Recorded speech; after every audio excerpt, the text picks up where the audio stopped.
ஆண்டவராகிய இயேசு கிறிஸ்துவின் நாமத்தினாலே இந்த நோ யுவர் பைபிள் சீரீஸ்க்கு உங்களை நாங்கள் வாழ்த்தி வரவேற்கிறோம்.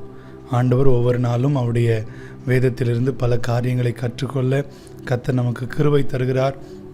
அவருக்கே என்னாலும் சகல துதியும் கனமும் உண்டாவதாக. ஏனென்றால் அவருடைய வார்த்தையின் மூலமாய் கர்த்தர் நமக்கு ஆசீர்வாதத்தையும் நன்மையும் நம்முடைய வாழ்க்கையை மாற்றி அமைத்து பல நித்தியத்திற்கு நேராக நம்மை நடத்துகிறார். ஆகவே அவருடைய வார்த்தைக்காக நாம் அவரை துதிக்க வேண்டும். விசேஷமாக இந்த நாளிலும் நாம் லூக்கா 22 அதிகாரத்திலிருந்து இயேசு சீஷர்களுக்கு சொல்லிக் கொடுத்த கற்றுக் கொடுத்த ஜெபங்களை, ஒரு 4 வகையான ஜெபங்களை இன்றைக்கு நாம் பார்க்க இருக்கிறோம். விசேஷமாக பேதுருவுக்கு அவர் சொன்ன காரியங்களை நாம் இந்த நாளில் உற்று நோக்கி அதிலிருந்து சில காரியங்களை கற்றுக்கொள்ள கர்த்தர் உதவி செய்வாராக. இயேசு கிறிஸ்துவினுடைய வாழ்க்கையை நாம் உற்று நோக்கும்போது அவருடைய வாழ்க்கையிலே ஜெபம் ஒரு இன்றி அமையாத ஒரு காரியமாய் அமைந்திருக்கிறது. அவர் எப்பொழுதும் ஆண்டவர் ஜெபம் பண்ணி கொண்டே இருந்தார் என்கிறதை பார்க்கிறோம். நாம் வேதத்தை வாசிக்கிற போது எல்லா சுவிசேஷ புத்தகங்களிலும் இயேசு வனாந்தரமான இடத்திற்கு போய் ஜெபம் பண்ணினார், மலையின் மேல் ஏறி ஜெபம் பண்ணினார், தனியே போய் ஜெபம் பண்ணினார் என்று இவர் ஜெபம் பண்ணினதை குறித்து அநேக வசனங்கள் சுட்டி காட்டியிருப்பதை நம்மால் கவனிக்க முடியும். அவருடைய வாழ்க்கையிலே ஜெபம் பிரிக்க முடியாத ஒரு காரியமாக இருந்தது. தன்னுடைய ஊழியத்தின் ஆரம்பத்திலே அவர் ஜெபிக்கிறதை பார்க்கிறோம். 40 நாட்கள் உபவாசம் இருந்து இரவும் பகலும் கர்த்தருடைய சமூகத்தில் அவர் விழுந்து அவர் ஜெபிக்கிறதை பார்க்கிறோம். பின்பு சோதனைக்காரன் வருகிறான். நம்ம அந்த காரியங்கள்லாம் அறிந்திருக்கிறோம். அதுக்கப்புறம் அவருடைய ஊழியம் ஸ்டார்ட் ஆகிறது. அங்கேருந்து தொடர்ந்து அவர் ஊழியத்தை செய்கிறார். கர்த்தருடைய இந்த ஊழியம் இப்பொழுது முடிவடைய போகிறது. இந்த லூக்கா 22 அதிகாரத்தின்படி இன்னும் சிறிது நேரத்தில் அந்த ரோமானியர்கள், யூதர்கள் இவர்கள் எல்லாரும் வந்து இயேசுவை பிடித்து கொண்டு போய்விடுவார்கள். அங்கே சிலுவையிலே அறைந்து அவர் மரிக்க வேண்டிய ஒரு சூழ்நிலைமை வரப்போகிறது. ஆனால் இந்த சூழ்நிலைமையிலும் ஆண்டவர் ஜெபிக்க ஆரம்பிக்கிறார். ஆண்டவர் போய் உட்கார்ந்து அவர் வியாகுலப்பட்டு பிதாவை நோக்கி அவர் ஜெபிக்கிறதை பார்க்க முடியும். தன்னுடைய ஊழியத்தின் ஆரம்பத்திலேயும் துதித்தார், தன்னுடைய ஊழியத்தின் முடிவிலேயும் அவர் ஜெபித்தார், தன்னுடைய ஊழியத்தின் முடிவிலேயும் அவர் ஜெபித்தார்.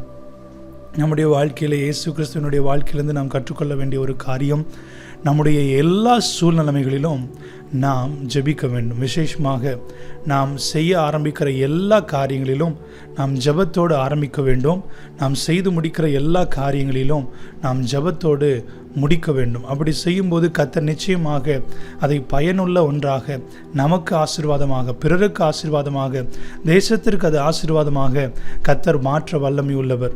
ஜெபம் இல்லாமல் எந்த கிரியைகளை நாம் செய்தாலும் அது வீணாக இருக்கும். நம்ம எவ்வளவோ காரியத்தை செய்யலாம், எவ்வளவோ பணம் ஸ்பெண்ட் பண்ணி ஆட்களை இன்ஃப்ளூயன்ஸ் பண்ணி பல காரியங்கள் நம்ம செஞ்சாலும் அங்கே ஜெபம் இல்லைன்னா நம்முடைய வாழ்க்கையிலே அந்த ஆசீர்வாதங்கள், நன்மைகள் எல்லாம் அது வீணாய் போய்விடும். ஆகவே எல்லா காரியங்களுக்கு முன்பாக ஜெபிக்க நாம் பழக வேண்டும். நிறைய நேரத்தில் என்ன பண்ணணும்னா, இந்த நம்முடைய சம்டைம்ஸ் நம்ம எங்கிட்ட ட்ராவல் போனோம்னா அல்லது ஏதாவது விசேஷ வீடுகளுக்கு போனோன்னா அந்த நாட்களில் நம்முடைய ஜெபம் குறைந்து விடும். நம்ம மற்ற நாளெல்லாம் குடும்ப ஜெபம் பண்ணுவோம், அல்லது சேர்ந்து உட்கார்ந்து ஜெபம் பண்ணுவோம், தனி ஜெபம் பண்ணுவோம், பைபிள் வாசிப்போம். ஆனால் நம்ம யோசித்து பார்த்தோன்னா அந்த ட்ராவல் போகிற டைமோ அல்லது நம்ம விசேஷமான வீடுகளுக்கு அல்லது திருமணங்களுக்கு இந்த மாதிரி போயிட்டு வர நாட்கள் பார்த்தோம்னா நம்முடைய ஜெப வாழ்க்கை குறைந்து விடும், அந்த வேத வாசிப்பு குறைந்து விடும். ஆனால் நாம் நிச்சயித்து கொள்ள வேண்டும், எந்த சூழ்நிலைமையும் நான் ஜெபிக்காமல் என்ன பண்ணக்கூடாது. எந்த காரியத்தை, அது எந்த வீடானாலும் சரி, தனியாக கொஞ்ச நேரம் போய் உட்கார்ந்து ஆண்டவரே ஜெபிக்கிற ஒரு மனப்பக்குவத்தை எங்களுக்கு தருவீராக, ஜெப வாஞ்சையை தருவீராக. நீ எப்பொழுதும் நீர் ஜெபித்து கொண்டே இருந்தது போல நாங்களும் எல்லா சூழ்நிலைமைகளிலும் உம்மை போல ஜெபிக்க இயேசுவே எங்களுக்கு உதவி செய்வீராக என்று சொல்லி ஜெபம் பண்ணும்போது கர்த்தர் கண்டிப்பாக நமக்கு அவர் உதவி செய்ய வல்லவராக இருக்கிறார். அவர் ஜெபித்து ஆரம்பித்தார், ஜெபித்து கொண்டே வாழ்ந்தார், ஜெபித்து தன்னுடைய அந்த ஓட்டத்தை முடித்து அவருடைய காரியத்தை நிறைவேற்றினதை பார்க்கிறோம். ஒரு 4 விதமான காரியங்களை, 4 விதமான ஜெபங்களை இயேசு முதலாவதாக 2 ஜெபங்களை சொல்லி கற்றுக் கொடுக்கிறார். ரெண்டாவது ஒரு 2 காரியங்களை அவர் என்ன பண்ணுகிறார் என்றால், அவர் செய்து அவர்களை பார்க்க வைத்து சொல்லிக் கொடுக்கிறதை கவனிக்க முடியும். முதல் 2 ஜெபங்கள் அவர் வந்து சொல்லிக் கொடுக்கிற 2 ஜெபங்கள். முதலாவதாக ஒரு ஜெபம் லூக்கா 22 அதிகாரம் 40 வசனத்தை நான் வாசிக்கிறேன். அவ்விடத்தில் சேர்ந்த பொழுது அவர் அவர்களை நோக்கி, நீங்கள் சோதனைக்குட்படாதபடிக்கு ஜெபம் பண்ணுங்கள் என்று சொல்லி என்று அங்கே அந்த வசனம் சொல்லுகிறதை நாம் பார்க்க முடியும். இங்கே கர்த்தர் சொல்லிக் கொடுக்குற ஜெபம், நீங்கள் சோதனைக்குட்படாதபடிக்கு நீங்கள் என்ன பண்ணுங்கள், ஜெபம் பண்ணுங்கள். ஸ்பெசிஃபிக்காக இது ஆண்டவர் எல்லா சீஷர்களுக்கும் சொன்னாலும், அங்கே இருக்கிற சீஷர்கள் சொன்னாலும், அவர் அதிகமாக பேதுருவின் மீது அவர் கண்ணோக்கம் வைத்து அதை சொல்லுகிறதை பார்க்க முடியும். என்றால் முந்தைய வசனத்தில் பார்க்குறோம், நானும் உன் விசுவாசம் எல்லாத்தையும் சுலகினால் புடைக்கிறதுக்கு பிசாசு உத்தரவு வாங்கி கொண்டான். ஆனால் பேதுருவே, நான் உன் விசுவாசம் ஒளிந்து போகாதபடி உனக்காக என்ன பண்ணேன், வேண்டிக் கொண்டேன். அதனால் சோதனைக்குட்படாதபடி நீ ஜெபம் பண்ணு அப்படின்னு ஆண்டவர் சொல்லி கொடுக்கறத பார்க்குறோம். ஆனால் பேதுரு அந்த சோதனைக்குட்படாதபடிக்கு அவர் ஜெபம் பண்ணவில்லை. இன்றைக்கு நாம் கற்றுக்கொள்ள வேண்டிய ஒரு ஜெபம் என்றால், நம்ம அநேக நேரத்தில் என்ன பண்ணுவோம்னா, அந்த சோதனை வந்ததுக்கப்புறம் ஜெபம் பண்ணுவோம், ஒரு கஷ்டம் வந்ததுக்கப்புறம் ஜெபம் பண்ணுவோம், கவலை வந்ததுக்கப்புறம் ஜெபம் பண்ணுவோம், வியாதி வந்ததுக்கப்புறம் என்ன பண்ணுவோம், ஜெபம் பண்ணுவோம். ஆனால் கர்த்தர் சொல்லிக் கொடுக்குற ஜெபம், இவைகளெல்லாம் வருவதற்கு முன்பாகவே நீ என்ன பண்ணுங்கள், ஜெபம் பண்ணுங்க. சோதனைக்குட்படாதபடிக்கு விழித்திருந்து ஜெபம் பண்ணுங்கள். ஆண்டவர் பல காரியங்களின் மூலமாக நம்மோடு அவர் பேச முடியும், பேசுவார், அவர் பேசக்கூடும். அந்த பேசுகிற காரியங்களை கவனித்து நம்ம ஆண்டவரே, நான் இந்த சோதனையில் நான் விழுந்துடக்கூடாது, நான் இந்த கஷ்டத்தில் என்ன பண்ணிடக்கூடாது, விழுந்துடக்கூடாது, என்னை பாதுகாத்து கொள்ளுங்க ஆண்டவரேன்னு சொல்லி அந்த சோதனைகளுக்கு முன்பாகவே நாம் ஜெபிக்கும் பொழுது நம்மை அந்த சோதனையிலிருந்து மீட்டுக்கொள்ள கர்த்தர் அவர் மிகவும் உண்மை உள்ளவராக இருக்கிறார். ஒருவேளை அன்னைக்கு பேதுரு ஜெபம் பண்ணியிருந்தார்னா, ஆண்டவரே நீ இப்படி சொல்லுகிறீரே, நான் ஒரு நாளும் மறுதளிக்காதபடி எனக்கு உதவி செய்யும், அதிலிருந்து நான் விலகி போக உதவி செய்யும் சொல்லி அவர் உண்மையாக ஜெபம் பண்ணியிருந்தார்னா, அந்த சோதனையிலிருந்து வெளிவருவதற்கு கர்த்தர் கண்டிப்பாக உதவி செய்திருப்பார். ஆனால் அவர் ஜெபிக்கவில்லை. அவர் அந்த அந்த ஜெப நிலைமையை விட்டு தூங்குகிற அந்த காரியத்தை கர்த்தர் பதிவு செய்து வைத்திருக்கிறார். இன்றைக்கி நிறைய நேரத்தில் அநேக நேரத்தில் நம்முடைய சோதனைகளுக்காக, நமக்கு எதிர் வருகிற காரியங்களுக்காக நாம் ஜெபிக்காததினாலே நாம் அது வருகிற போது அதில் சிக்கப்பட்டு விடுகிறோம், அதில் பிடிப்பட்டு விட்டு அதனாலே நாம் மேற்கொள்ளப்படுகிறோம். ஆகவே நாம் வருகிறதற்கு முன்பாகவே ஆவியிலே அறிந்து நாம் ஜெபிக்க கர்த்தர் நமக்கு என்ன பண்ணுவாராக, கிருபை தருவாராக. கர்த்தருடைய வார்த்தை நமக்கு நேராய் வரும். ஆண்டவர் என்ற வாழ்க்கையை செய்ய போகிற சில தரிசனங்கள் மூலமாய் பேசக்கூடும், சொப்பனங்கள் மூலமாய் பேசக்கூடும், வார்த்தையின் மூலமாய் பேசக்கூடும். இவைகள் எல்லாவற்றையும் அறிந்து நாம் ஜெபிக்கும் பொழுது அந்த சோதனையிலிருந்து கர்த்தர் நம்ம என்ன பண்ணுவார், பாதுகாப்பு. இன்றைக்கி நம்ம டெய்லியும் போயிட்டு வரோம், நம்ம சாதாரண செய்கிற ஜெபம், ஆண்டவரை என்னை பாதுகாத்து கொள்ளுங்கன்னு சொல்லி ஜெபம் பண்ணுறதுனால தான் அந்த நாள் முழுவதும் என்ன சோதனைகள் எது வந்தாலும் ஆண்டவர் நம்மளை பாதுகாத்து பத்திரம் என்ன பண்ணி கொண்டு வராரு, கூட்டி கொண்டு வருகிறார். ஆகவே நாம் செய்ய வேண்டிய முதலாவது ஒரு ஜெபம், சோதனைக்குட்படாதபடிக்கு நாம் ஜெபம் பண்ண வேண்டும். என்ன காரியம் வந்தாலும் ஆண்டவரே நாங்கள் அதை முன்பாகவே அறிந்து ஜெபிக்க எங்களுக்கு உதவி செய்வீராக. அந்த சோதனைக்குள்ளே போய் மாட்டி விடக்கூடாதப்பா, மாட்டுகிறதற்கு முன்பாகவே நாங்கள் ஜெபித்து விடுவிக்கப்பட எங்களுக்கு உதவி செய்வீராக என்று சொல்லி ஜெபிக்க கர்த்தர் நமக்கு கற்றுத்தருகிறார். ரெண்டாவது ஒரு காரியம், 46வது வசனத்தை நான் வாசிக்கிறேன். அவர் ஜெபம் பண்ணி, லூக்கா 22:46, நீங்கள் நித்திரை பண்ணுகிறது என்ன, சோதனைக்குட்படாதபடிக்கு எழுந்திருந்து ஜெபம் பண்ணுங்கள் என்றார் என்று வசனம் சொல்லுகிறது. மத்தேயுவில் பார்க்கும்போது விழித்திருந்து ஜெபம் பண்ணுங்கள் என்று ஆண்டவர் சொல்லுகிறதை பார்க்கிறோம். ப்ரே வாட்ச்ஃபுல்லி, நாம் விழிக்க வேண்டும், அல்லது இங்கே சொல்லியிருக்கபடி எழுந்திருக்க வேண்டும்.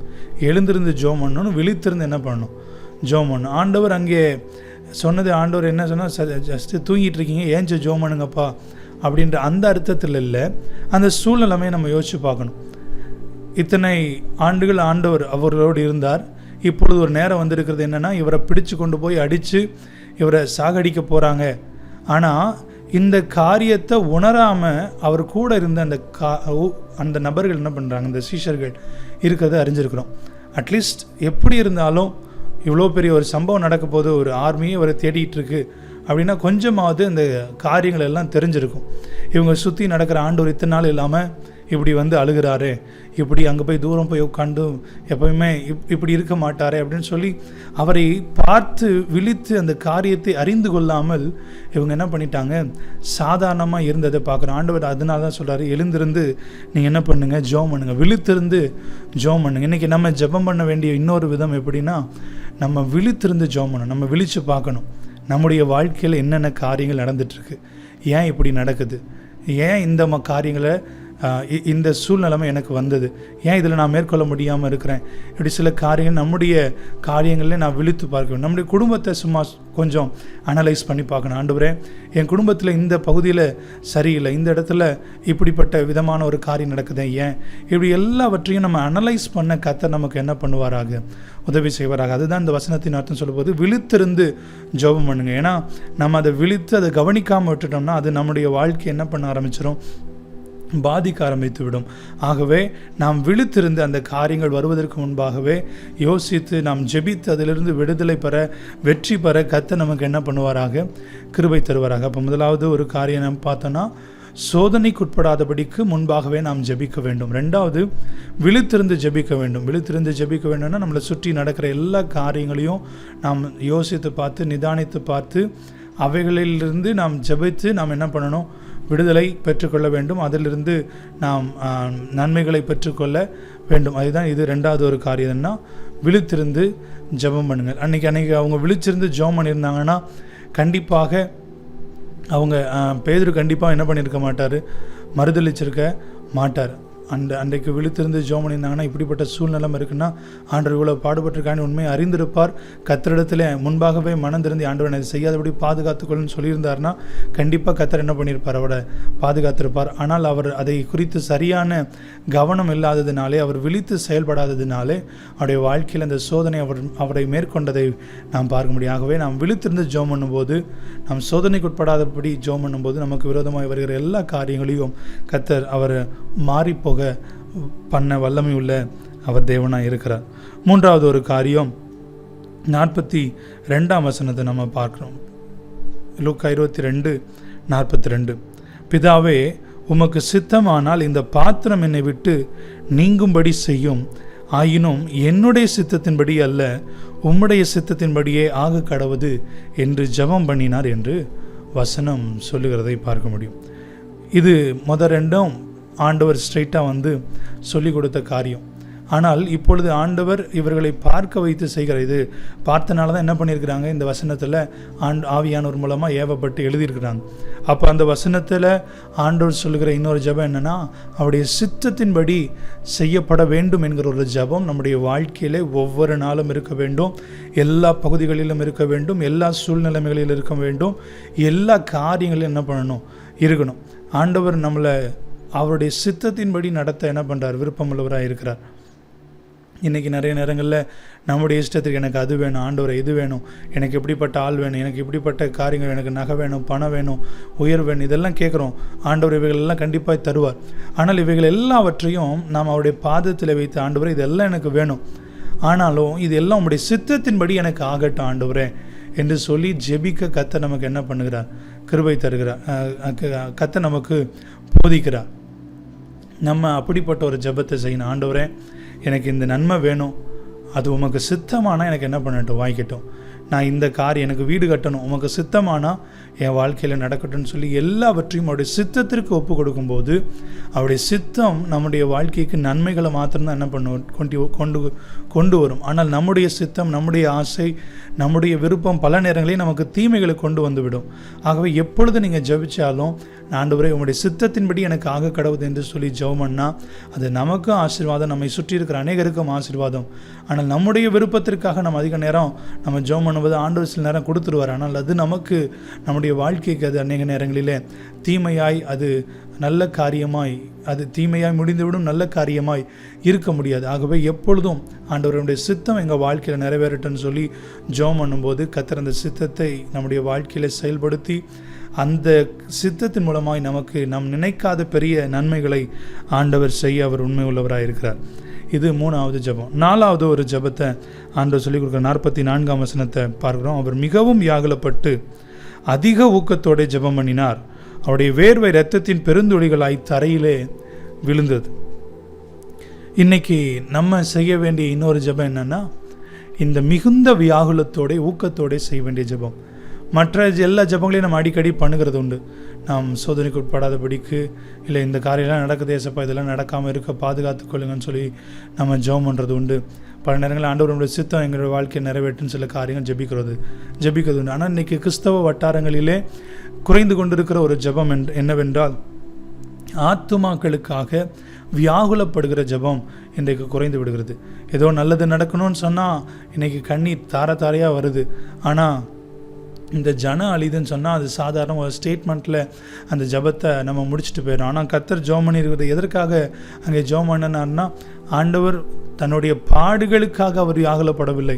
ஆனால் அந்த பாடுகளின் மூலமாக இந்த ஒரு ஜனம் ரட்சிக்கப்படணுமே, அவங்க எல்லாம் ரட்சிக்கப்படணுமே, அவங்க எல்லாம் ஆண்டவரே உம்மை ஏற்றுக்கொள்ள வேண்டும் என்கிற ஒரு பாரம் நிறைந்தவராய் ஆண்டவர் ஜெபம். ஏன்னா ஏசாயா 53ஆம் அதிகாரத்தில் வாசிக்கும்போது அவர் அந்த சந்ததியை கண்டு அந்த பாடுகள் என்ன பண்ணாராம், அவர் கடந்து சென்றார், திருப்தியானார் என்று சொல்லப்பட்டிருக்கிறது. இந்த வலிகள் வேதனைகள் எல்லாவற்றையும் அவர் எதற்காக ஏற்றுக்கொண்டால் என்றால் நம்முடைய ஆத்துமாக்கள் ரட்சிக்கப்பட வேண்டும் என்பதற்காக ஆண்டவர் ஏற்றுக்கொண்டார். இன்னைக்கு நமக்குள்ள ஆண்டவர் எதிர்பார்க்கிற ஒரு ஜெபம் அப்படிதான். ஆத்துமாக்களுக்காக கதறுகிற, ஆத்துமாக்களுக்காக புலம்புகிற, கண்ணீர் வடிக்கிற ஒரு மனிதனாய் கர்த்தர் நம்மை எதிர்பார்க்கிற. நமக்குள்ள அப்படிப்பட்ட ஜெபம் இருக்கா? அப்படி ஜெபம் பண்ணா நம்ம எத்தனை நாளைக்கு ஒரு முறை நம்ம அப்படிப்பட்ட ஜெபங்களை ஏறெடுக்கிறோம் என்று நாம் நம்மை நிதானித்து பார்க்க வேண்டும்.